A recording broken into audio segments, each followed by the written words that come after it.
ख्रिस्त में प्यारे भाइयों एवं बहनों, ईश्वर स्वर्ग और पृथ्वी और उसमें जो कुछ है सब कुछ का कर्ता धर्ता है। वही सब कुछ का संचालन करता है। कहा जाता है कि ईश्वर धैर्यवान है और दयालु है। उसके घर में देर है पर अंधेर नहीं। प्रकाशना ग्रंथ अध्याय 3 पद संख्या 20 में वचन कहता है, मैं द्वार के सामने खड़ा होकर खटखटाता हूँ। यदि कोई मेरी वाणी सुनकर द्वार खोलेगा तो मैं उसके यहाँ आकर उसके साथ भोजन करूँगा और वह मेरे साथ। ईश्वर सदैव हमारे आसपास ही उपस्थित रहता है और इंतजार करता रहता है कि कब हम अपने हृदय रूपी मंदिर को उसके लिए खोलेंगे। ईश्वर हमारे मठमैले और पापमय जीवन के कारण हम में निवास नहीं कर पाते। जब तक हम अपने पापों का पश्चाताप कर ईश्वर के पास नहीं लौट आते, तब तक ईश्वर धैर्यवान बनकर इंतजार करता है। नबी यिर्मयाह का ग्रंथ अध्याय 14 पद संख्या 17 से 22 में हम पढ़ते हैं कि नबी यिर्मयाह कैसे अपनी विनती, दुखित हृदय और पश्चाताप की प्रार्थनाओं को ईश्वर के समक्ष रखते हैं। कहते हैं, यदि मैं खेतों की ओर जाता हूँ तो तलवार से मारे हुए लोगों को देखता हूँ, और यदि मैं नगर में आता हूँ तो उन्हें भूखों मरते देखता हूँ। उत्पत्ति ग्रंथ अध्याय 4 पद संख्या 12 में ईश्वर कैन से चेतावनी देते हुए कहता है, यदि तुम उस भूमि पर खेती करोगे तो वह कुछ भी पैदा नहीं करेगी। यूदा की भूमि में सूखा पड़ना, अकाल पड़ना, आपसी मारकाट होना और लोगों का भूखों मरना, इन सब का कारण था उनकी अपवित्रता का जीवन जीना, ईश्वर का भय की कमी का होना, ईश्वर की पूजा आराधना करने के बजाय अन्य देवी देवताओं की पूजा आराधना करना था। उनमें ईश्वरीय प्रेम की कमी थी। संत मत्ती अध्याय 22 पद संख्या 37 में वचन कहता है, अपने प्रभु ईश्वर को अपने सारे हृदय, अपनी सारी आत्मा और अपनी सारी बुद्धि से प्यार करो और अपने पड़ोसी को अपने समान प्यार करो। इसी असीम कुंजी की कमी यूदा के लोगों में थी। आगे यिर्मयाह कहता है, प्रभु हम अपनी दुष्टता और अपने पूर्वजों का अपराध स्वीकार करते हैं। हमने तेरे विरुद्ध पाप किया है। आखिर यह पश्चाताप यिर्मयाह के लिए क्यों जरूरी था? मत्ती अध्याय 18 पद संख्याएं 21 और 22 में पेतरुस यीशु से पूछता है कि यदि मेरा भाई मेरे विरुद्ध अपराध करता जाए तो मैं उसे कितनी बार तक क्षमा करूं? 7 बार तक? यीशु उत्तर देते हुए कहते हैं, मैं तुमसे नहीं कहता 7 बार तक, बल्कि 70 गुना 7 बार तक। प्यारे भाइयों एवं बहनों, यिर्मयाह के इस माफीनामा प्रार्थना 70 गुना 7 बार की गिनती करने जैसा है। अर्थात हमें अपने पापों की क्षमा याचना करना केवल नहीं, बल्कि पूरे 7 पीढ़ी के वंश के लिए पश्चाताप करने के साथ साथ हमारे आसपास रहने वाले सभी लोगों के लिए पश्चाताप करना है।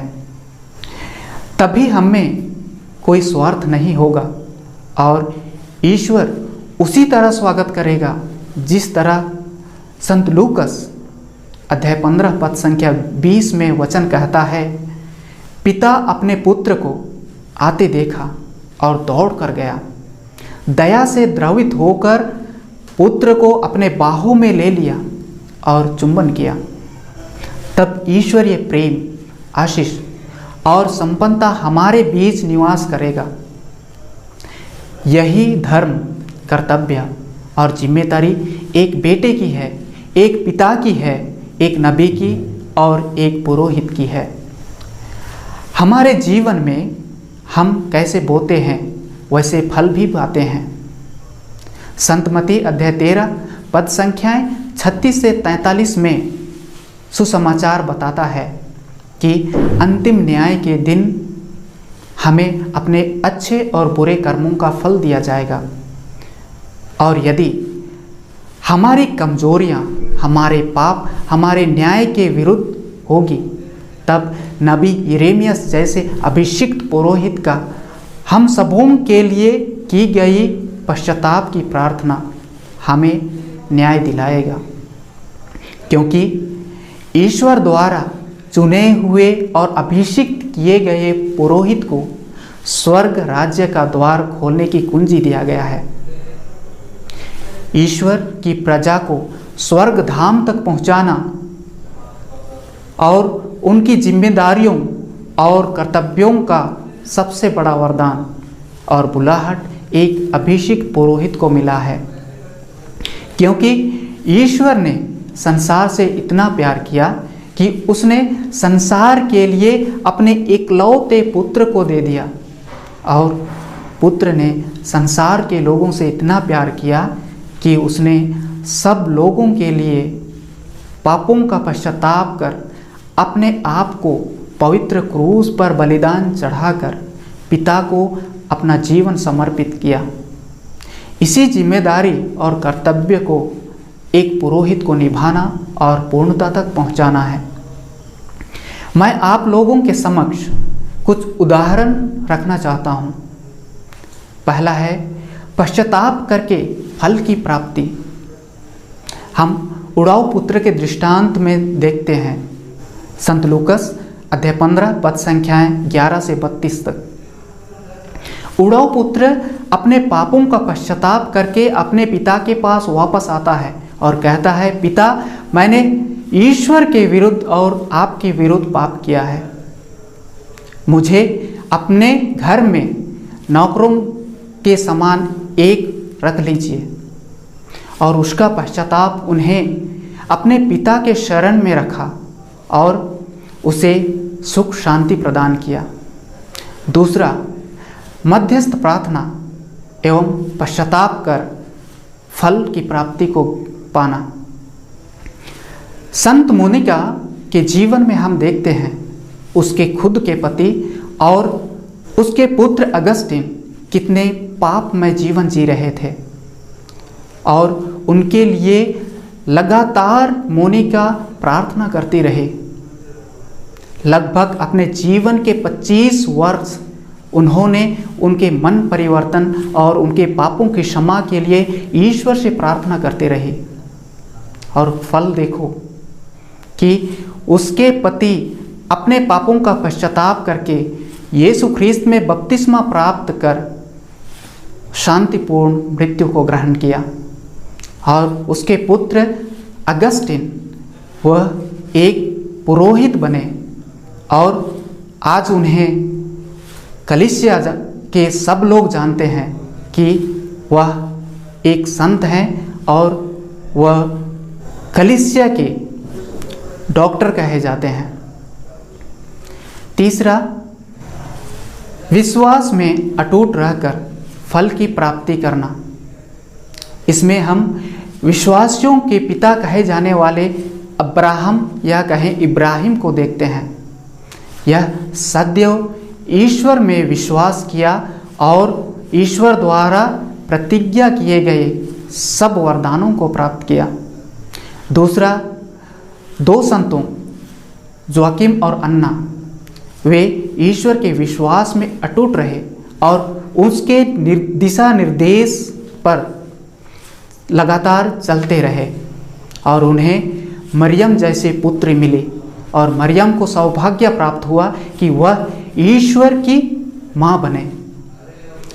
और उनका फल पवित्र था, अनमोल था और अमूल्य था, है और सदैव रहेगा। ईश्वर की माँ कहे जाने वाली माता मरियम को ही हम देखते हैं।